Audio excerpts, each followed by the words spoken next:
Assalamualaikum warahmatullahi wabarakatuh. Waalaikumsalam warahmatullahi. Waalaikumsalam warahmatullahi wabarakatuh. Apa kabar semuanya, teman-teman? Alhamdulillah Alhamdulillah, sehat. Pak. Kita bisa berjumpa kembali untuk mata pelajaran sejarah Indonesia ya, kelas 11. Tapi sebelumnya, Bapak akan mengabsen terlebih dahulu untuk kehadiran teman-teman semua. Yang pertama, Ana Silvia. Hadir, Pak. Hadir. Aris Munandar. Hadir Pak. Hadir. Didit Fadila. Hadir Pak, hadir. Hadir ya, terima kasih. Berarti semua hadir. Baik, kita mulai. Bismillahirrahmanirrahim. Assalamualaikum warahmatullahi wabarakatuh. Jumpa kembali untuk pertemuan kali ini. Kita akan membahas mengenai perang melawan kolonialisme ya. Boleh tolong di-share PowerPoint-nya. Coba, ada nggak Pak? Nah ini biasa di postin. Ya ada. Sip. Ayah Pak, ya. Ayah. Ya Pak. Perang melawan kolonialisme. Nah Indonesia teh dulu sebelum merdeka sekarang pernah atau mengalami masa-masa kolonialisme, masa-masa imperialisme. Nah jadi dulu Indonesia sempat setelah masa kerajaan teh langsung memasuki masa kolonialisme. Boleh dilanjut halamannya? Nah kita awali naon sih namanya kolonialisme. Cek baru dah video cek teman-teman ini naon sih namanya kolonialisme. Ayo terang teh kolonialisme teh naon? Di Pak, terang Pak. Jadi karena kumaha anak sok kolonialisme teh kumaha tuh? Kolonialisme tuh sama kayak penjajahan nggak sih, Pak? Penjajahan, bener. Kumaha cek Didit tadi? Ai saur abi mah kolonialisme teh jadi si bangsa Eropa teh ngajajah gitu Pak ke negara orang. Terutama Walanda Pak. Walanda bener. Ayo cek Aris kumaha kolonialisme Aris?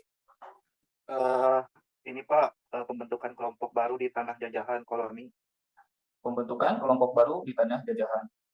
Nah, jawaban di teman-teman Sarayana, di rekan Sarayana, rekan-rekan Sarayana, memang betul. Jadi inti nama kolonialisme itu mengerti penjajahan ataupun ngajajah ataupun istilahnya invasi lah kalau bahasa karena. Jadi kolonialisme nah di dia biasa ditinggali merupakan suatu usaha yang bertujuan untuk mengembangkan satu kekuasaan di luar wilayah. Dengan kata lain kolonialisme merupakan suatu penjajahan yang dilakukan oleh suatu pihak untuk menguasai atau wilayah baru. Nah betul tadi tadi Saudi kemarin ini question. Nggak apa-apa lah, lanjut aja. Nggak apa-apa. Lanjut ya. Nah tadi menurut teman-teman bahwa kolonialisme itu sama dengan penjajahan bisa, sama dengan pendudukan penguasaan baru itu juga bisa. Jadi itu adalah yang dinamakan kolonialisme. Jadi Indonesia sebelum kemerdekaan pernah mengalami kolonialisme. Nah lanjut. Paham ya mengenai kolonialisme ya? Iya. Nah, ya latar belakang meletusnya proses kolonialisme ataupun perlawanan rakyat Nusantara dahulu ketika melawan kolonialisme. Yang pertama ada melonjaknya sikap Belanda yang semula berakar dari VOC yang melakukan praktik diskriminasi dan ketidakadilan terhadap kegiatan perdagangan yang melibatkan rakyat pribumi yang membuat rakyat menjadi menderita. Kemudian yang kedua keserakahan pihak Belanda untuk meraup semua keuntungan dan ingin menduduki negeri membuat rakyat menjadi untuk melawan. Kemudian ada sikap Belanda yang keras kepala untuk tetap melancarkan misinya dengan mengupayakan segala cara dan seolah-olah mengadu domba. Tadi dia ayat 3 poin terjadinya perlawanan tadi ya. Jadi inti nama si Belanda teh semena-mena lah terhadap rakyat pribumi, mulai dari perdagangan, mulai dari penguasaan lahan pribumi, kemudian inti nama namanya ngagawekeun rakyat pribumi tetapi tadi buruhan. Nah, itu jadi ayah reaksi, ayah perlawanan di rakyat pribumi sendiri. Nah itu ya, jadi latar belakang munculnya perlawanan rakyat terhadap kolonialisme. Nah lanjut. Nah kita bahas batasi saja. Kita dua materi lah yaitu perlawanan rakyat Maluku, kemudian ayah perang Padri. Nah jadi kita mulai perang ataupun perlawanan rakyat Maluku terlebih dahulu ya. Boleh dilanjut? Nah ini adalah perlawanan rakyat Maluku. Kira-kira di dia ayah terang tuh iya gambar nasaha. Pernah ningali gambar dia di mana? Apa di atas 1000 Pak? Atas 1000 keluaran edisi tahun seberapa? Tahun seberapa? Tahun seberapa? Tahun sakitu we Pak lah. Sakitu. Aris kira-kira tahun seberapa atau iya di atas 1000? Kira-kira tahun 2002 Pak, murid. 2002.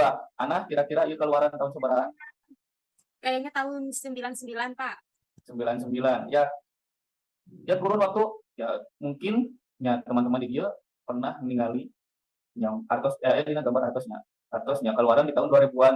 Tahun 2000-an Bapak ge menuju budak keneh lah. Kalian juga ya. Nah, Kita halu. ya pasti di sana anu dina atas eta teh tadi dia orang bahas anu dina atas 1000 eta teh ngaranna nyaeta Thomas Matulesi atau dina atas 1000 mah disebutkan dengan Kapiten Patimura. Nah, dia aya keteranganna bahwa perlawanan rakyat Maluku teh dipimpin ku seorang Kapiten Patimura nyaeta pemimpin rakyat Maluku ketika melawan penjajahan Inggris ataupun Belanda lainnya.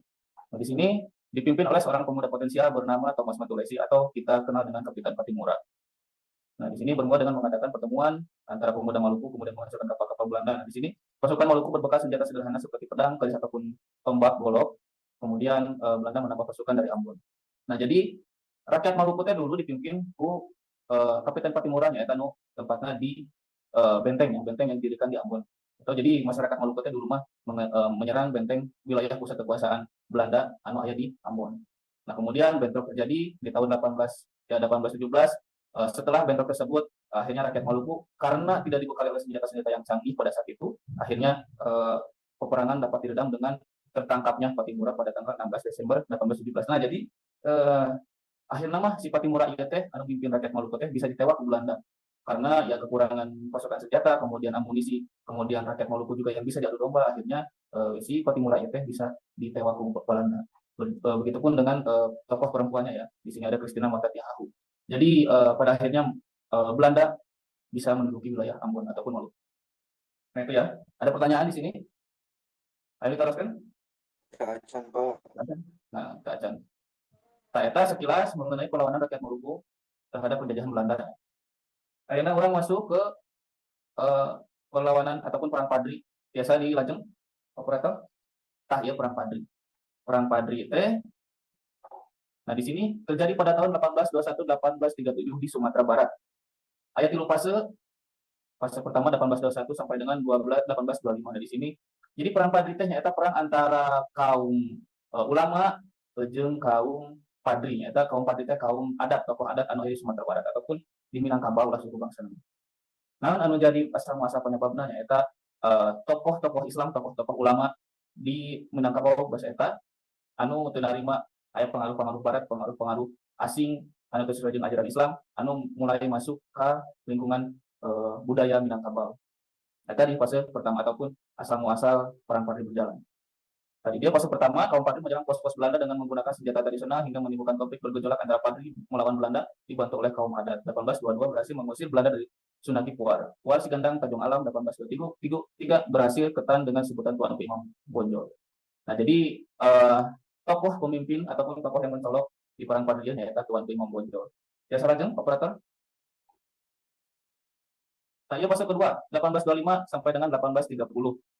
Di dia sini Belanda mengupayakan jalur perdamaian dan Padri pun tak bisa mengubris keinginan Belanda untuk mencari cara Belanda berhasil memujuk Tuan Kunan Renceh dan Lintau dengan perjanjian Padang 15 November 1825. Isinya yaitu Belanda mengakui kekuasaan pemimpin Padri di Batu Sangkar, Suarso, Padang Gubuk, Sigandang, Agam Bukit Tinggi dan juga menjamin pelaksanaan sistem agama di daerahnya.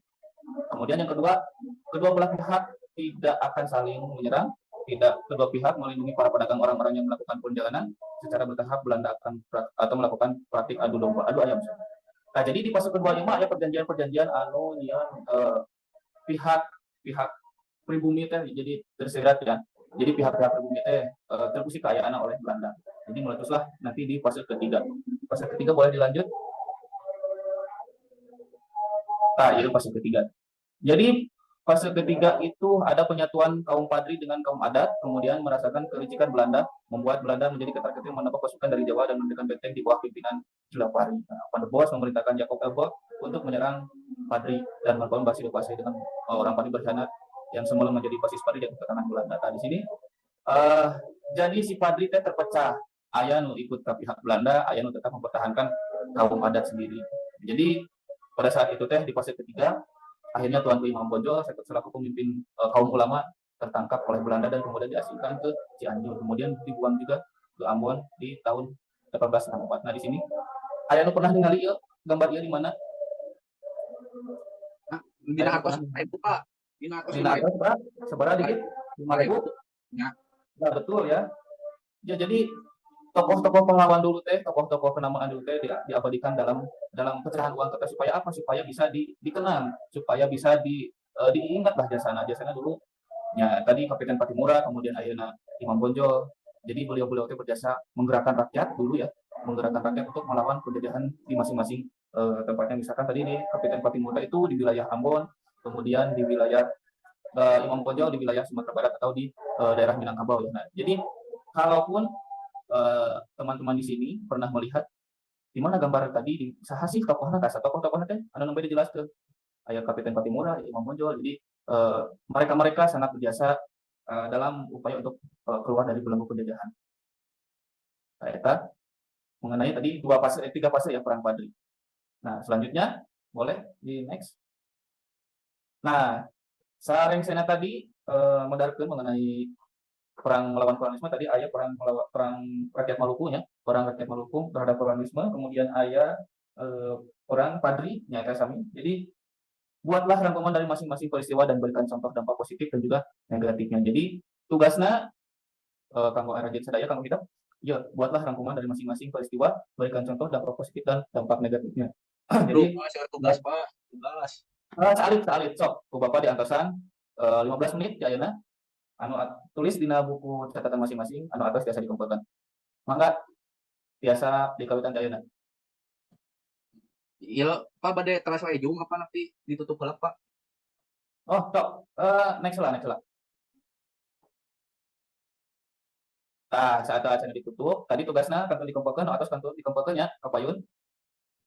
Mohon Nah, iya Pak. kesimpulan tina nu materi anu nembe dibugikeun nyata pertempuran serta perlawanan yang dilakukan tokoh dan rakyat perjuangan yang dipicu ketidakadilan dan kesewenang-wenangan Belanda membuat geram rakyat pribumi. Ditambah dengan munculnya beberapa kebijakan yang mengadu domba serta pengkhianatan yang membuat perlawanan memudar. Nah, jadi naon anu ngaranna penindasan, naon ngaranna anu kesewenang-wenangan, naon ngaranna anu adu domba eta bisa nyieun bangsa urang jadi ngabeulah, nyieun jadi kekacauan di tiap daerah, tiap negeri. Jadi urang kudu bisa milah-milih, urang kudu bisa bijak, urang kudu bisa ngajalin silaturahmi, ngajalin kehangatan, ngajalin hubungan jeung babagan urang jeung rekan-rekan urang supaya urang di kumaha wae bisa kuat, bisa anggarna hiji. Jadi ulah sampai urang bisa diadu domba, ulah sampai urang bisa diusik deui ku bangsa asing, khususna ku bangsa anu lainna. Jadi urang bisa urang bangga jeung bisa mempertahankeun ngaranna persatuan jeung kesatuan. Jadi itu saja untuk hari ini. Mohon maaf kalau banyak kekurangan. Mudah-mudahan apa yang disampaikan bisa bermanfaat untuk kita semua. Saya Iri, wassalamualaikum warahmatullahi wabarakatuh. Waalaikumsalam Assalamualaikum warahmatullahi wabarakatuh. Terima kasih Pak Pipin.